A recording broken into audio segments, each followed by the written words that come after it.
জ্বালিয়ে মনে বোঝায় বর্ণ পরিচয়। জীবনের বর্ণ পরিচয়টা আমাদের বোঝানোর জন্য এবার মঞ্চে আসার জন্য অনুরোধ করব আমাদের অত্যন্ত প্রিয় শিক্ষক শিরিষ স্যারকে। স্যার, আপনি মঞ্চে এসে আমাদের উদ্দেশ্যে দু চার কথা বলুন।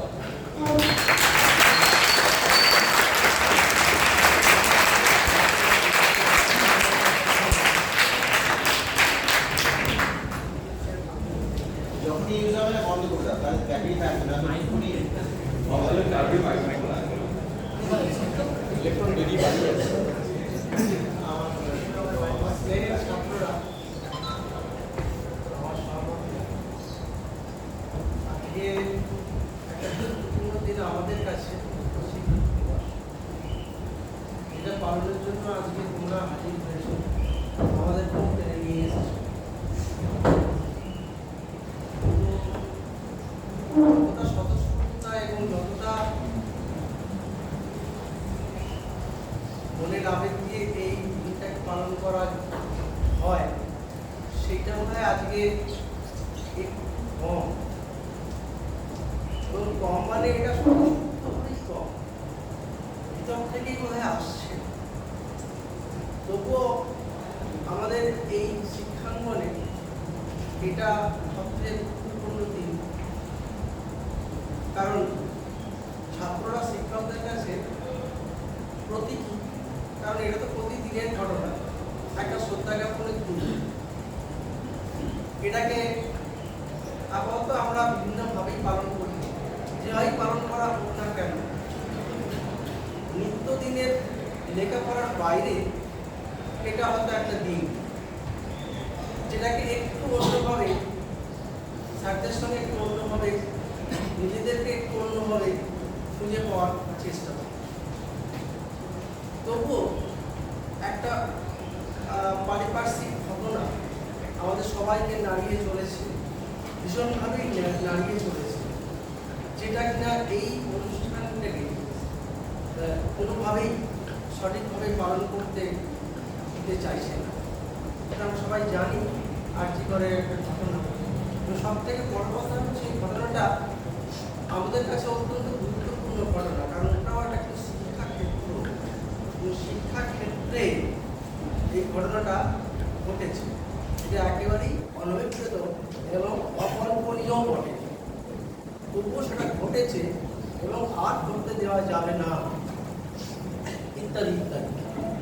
তার মাঝেও এই অনুষ্ঠানটা হচ্ছে, যাই হোক, পূজার কথা বলার জন্য আমাকে বলেছো তোমরা, বলতে তো হবে, কিন্তু তবুও বুকের ভিতর কিন্তু সেই জায়গাটা, সেই প্রশ্নটা কিন্তু বারবার আসা হচ্ছে। যাই হোক, আমরা আশা করব যে পারিপার্শ্বিক সেই ঘটনাটার একটা সুবিচার আসবে এবং আমরা সেখানেতে অবশ্যই এর বিরুদ্ধে সোচ্চার থাকব। এবার আসি যে তোমরা এই যে অনুষ্ঠানটা করছো, সবাইকে তার জন্য অত্যন্ত ধন্যবাদ, ভালোবাসা, আশীর্বাদ চাই। খুবই ভালোভাবে হয়, তোমাদের উপস্থিতিটা সব থেকে বেশিভাবে গ্রাম্য ছিল, আর তোমার উপস্থিতিটা একটু কম। যাই হোক, তবুও অনুষ্ঠানটা হচ্ছে।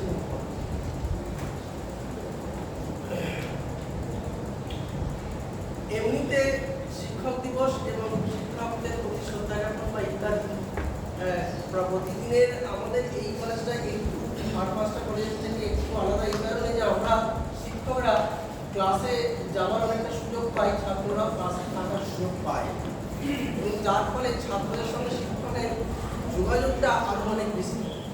এবং আমাদেরও কিন্তু ক্লাসরুমেতে, পড়াশোনা ছাড়াও ক্লাসরুমেতে অনেক কথাই হয়ে যায় প্রাসঙ্গিক। সেই হিসাবে নতুন করে বেশি কথা বলার কথা সুযোগ থাকে না, তবুও বলা যে এই শিক্ষক মানে যে শুধু এই লেখাপড়ার মধ্যে দিয়ে কথা পড়ানোর মধ্যে দিয়ে যেটুকু শিক্ষকতা করা বা তোমাদের সঙ্গে আমাদের সম্পর্ক, সেই জায়গাটা শুধু নয়। আমি প্রথম দিন যখন যারা ফার্স্ট ইয়ারে আসে, যদি কেউ মনে করে থাকো, আমি ইউজি ফার্স্ট ইয়ারে এখন কথাটা বলে বলতে পারিনি, ইউজি ফার্স্ট ইয়ারে প্রত্যেক বছরই বলে থাকি যে আমরা সবাই যে কটা দিন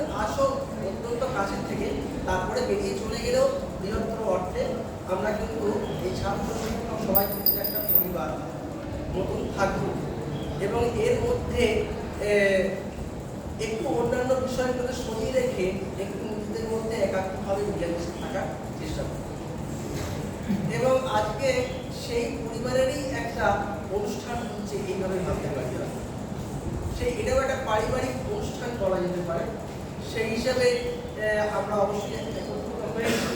আর একটা ব্যাপার যে বিভিন্ন লেখাপড়ার বইয়ের পাতা শেখা ছাড়াও আরও অন্যান্য অনেক কিছু শেখা, সেই হিসেবে আজকের দিনটা কিন্তু গুরুত্ব আরও অনেক বেশি।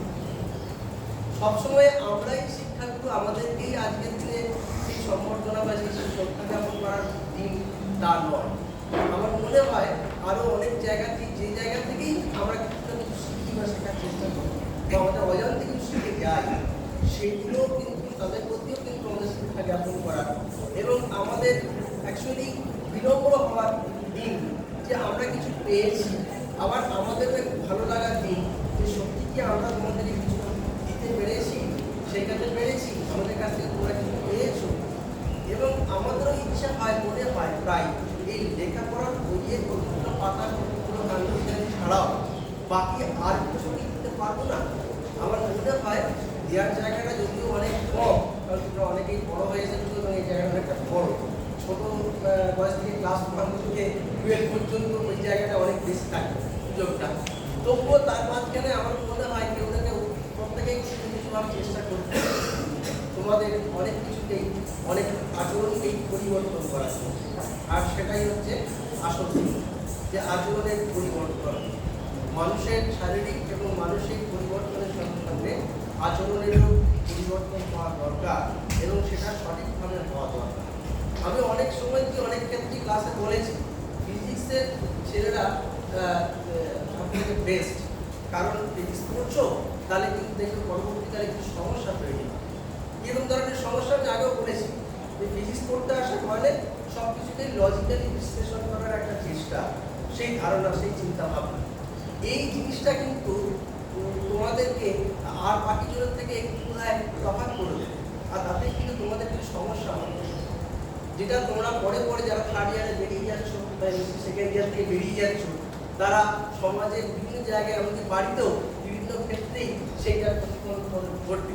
তোমার চিন্তা ভাবনার সঙ্গে যে কোনো বিষয়কে বিশ্লেষণ করার পদ্ধতির সঙ্গে আর মাত্র একটু মিলবে কম, ঠিক আছে? সেটাকেও তোমাকে মেলাতে হবে। তুমি মানে অন্যভাবে পৌঁছো মানে এই নয় তার সাথে সোসাইটিতে থাকতে পারবে না, তো তোমাকে ওই শিক্ষাটাও নিতে হবে। আমি কিন্তু সোসাইটির মধ্যে থাকবো, সেই জায়গাটাও কিন্তু দরকার যে সোসাইটির লোকেরা কি ভাবে। আমি পড়াশোনা করছি আর ফিজিক্স পড়তে এসেছি, তার মানে এই ফিজিক্সের লজিক্যাল থিঙ্কিংগুলো করতে করতে আমি খুব লজিক্যাল হয়ে উঠবো, আমি লজিকের বাইরে কোনো সময় যাবো না, হাঁটবো না, ব্যাপারটা তা নয়। সেখানেও তোমার কিন্তু একটা অ্যাডজাস্টমেন্টের জায়গায় যেতে হবে বা থাকতে হবে, চোখ কান খোলা রাখতে হবে, চারিদিকে কি ঘটছে দেখতে হবে এবং তার সঙ্গে নিজের অস্তিত্বটা বজায় রাখতে হবে। এটাও কিন্তু ব্যাপার। নিজের অস্তিত্ব মানে নিজের মতন করে অস্তিত্ব, নিজের মতন করে মানে তুমি যা শিখছো, লেখাপড়া শিখছো, তোমার সঙ্গে তুমি identified, so identified in your own sense, ঠিক আছে? এবং অবশ্যই সেটা লজিক্যাল সেন্স। তো এইসব কথাগুলো বলি, আর বেশি কিছু বলছি না। তোমাদের অনুষ্ঠান চলুন, এগিয়ে যাক, তোমরা ভালো থাকো।